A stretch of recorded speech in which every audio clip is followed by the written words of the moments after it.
Young Ian's story that we get to finally see explored in episode 4 is one of pure joy and celebration and happiness, but also one of complete and utter devastating loss.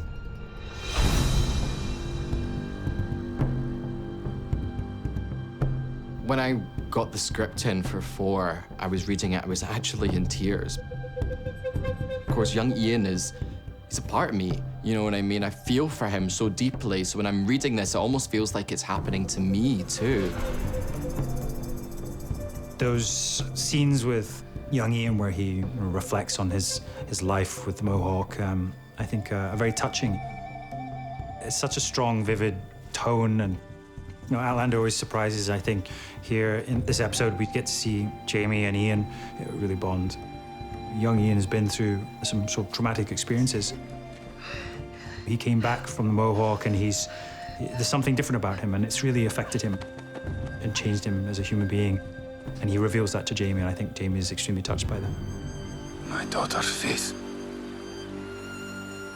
She was also lost. I never held her either.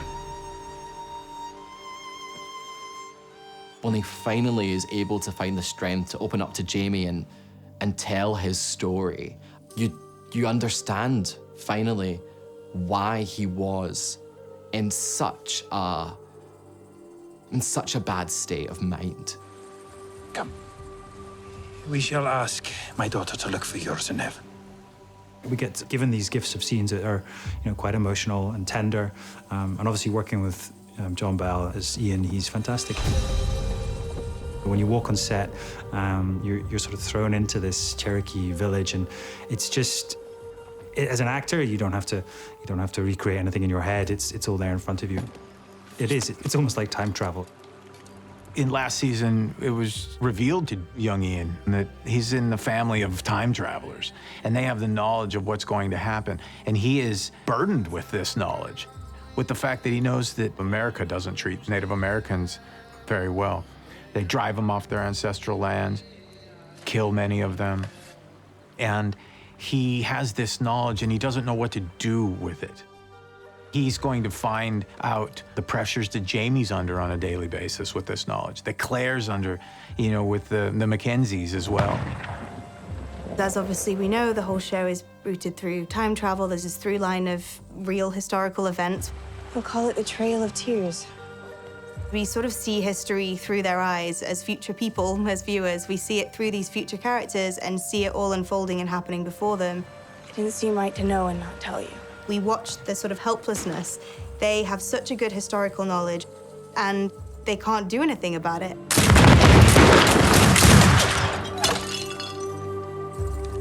I hit it. You've been practicing.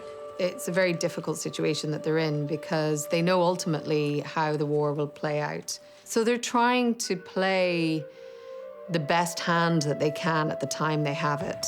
It's very difficult because at the moment they really need to side with the Crown.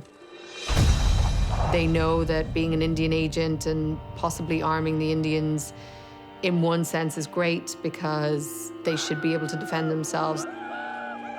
But is it potentially arming somebody that will then end up being on the other side of the battle line to themselves? And it's a very difficult line that Jamie's going to have to play, and it really weighs on him.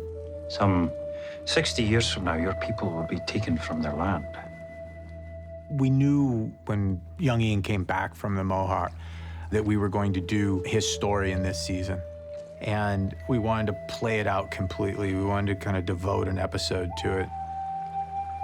To bring back Braden, who played Caheriton. Gaheladon, who we first met back in season 4, is almost like a brother to him. They really do understand each other and trust each other immensely. In fact, he is there at the beginning, supporting young Ian's love for Wahyong Hawe. It breaks my heart because he really does try to fight for her. You can see that she does still love him, but without being able to have a child, imagine like every time you look at someone, all you see is loss. And I think that's what they both finally come to understand. Then when she finds someone else and it's Gaheladon, that's like, an extra stab to the heart for Ian. Here's somebody that he thought of as a brother who has now come in and, as he sees it, stolen his love from him. Thankfully, they do have that moment to reconcile. If I die, go to her. There's that beautiful moment I love, and I think this whole season is him finding his way back to his family, to the people that really will care about him forever. And of course, you can't mention family in young Ian without his loyal sidekick, Rollo. I think that's truly his shadow and his most loyal companion.